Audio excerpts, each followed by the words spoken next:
तो अगर आपको टेंस नहीं आता है और आपको और बहुत सारी चीज़ें नहीं आती हैं, तब आप डायरेक्ट इनडायरेक्ट 2 अंक पाना चाहते हैं, तो आप इस वीडियो को अभी देखिए।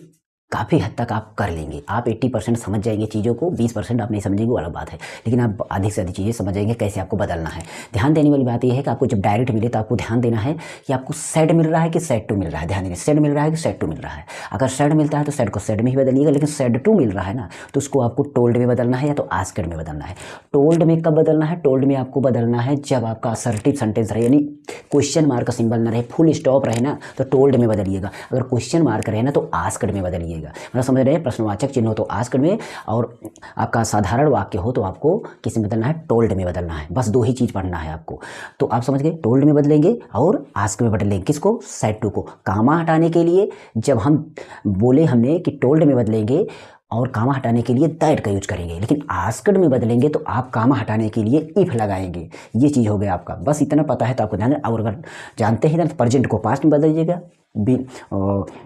पास्ट को प्रेजेंट को, सारे पास्ट प्रेजेंट को आप पास्ट में बदलेंगे। जैसे इंडिफिनिट को प्रेजेंट इंडिफिनिट को पास्ट इंडिफिनिट, पास्ट इंडिफिनिट को सॉरी पास्ट प्रेजेंट कंटिन्यूअस को पास्ट कंटिन्यूअस, मतलब जितने भी प्रेजेंट टेंस होते हैं ना उसको पास्ट में कन्वर्ट कर दीजिए। बस यही काम है, इसलिए मैंने प्रेजेंट से पास्ट लिखा है। बड़ा वीडियो देखना चाहते हो तो यहाँ पर देख लीजिए, बड़ा वीडियो मैंने बनाया है।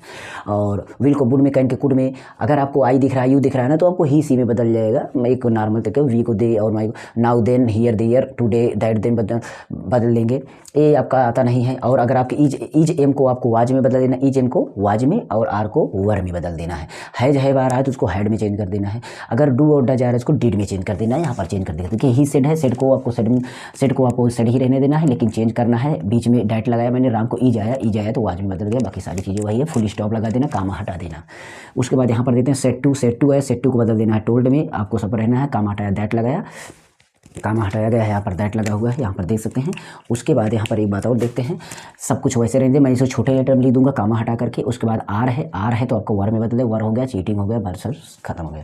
अगर इंट्रोगेटिव में देखते हैं तो सेड टू आ गया, और प्रश्नवाचक का चिन्ह है तो मैंने आस्क्ड में बदला, और आस्क्ड में बदला तो मैंने यहाँ पर इफ लगाया। और उसके बाद आपका जो ये सहायक क्रिया है इसको मैंने चेंज किया। पहले तो मैं कर्ता लिखूंगा, ही को मैंने ही में ही लिखा। क्यों? क्योंकि ही को ही में ही रहता है, वो चेंज नहीं होता है। तो यहाँ पर मैंने ही को चेंज नहीं किया और जस्ट ही लिखा, और डज को मैंने डिड में लिखा, बाकी वो टू स्कूल इस तरह होगा। और इस तरीके से ये भी है, आप देखेंगे तो सारी चीज़ें इसी तरीके से हैं। जो उसमें आपको ये वाला पूछा जाएगा, ध्यान दीजिएगा। बड़ी वीडियो देख लीजिए, सारी चीज़ें समझ में आ जाएंगी। एक बार आप चीज़ें समझ जाएंगे तो आसानी से ये चीज़ें ध्यान दीजिए, इतना हमको बदलना है बस, बहुत ज़्यादा आपको डीपली में नहीं जाना है। बड़ी वीडियो तो हमारे चैनल पर पड़ा हुआ है। बाकी हमारे चैनल को आप लाइक फॉलो कर दीजिएगा या सब्सक्राइब कर दीजिएगा। ओके, चलिए मिलते हैं नेक्स्ट वीडियो में।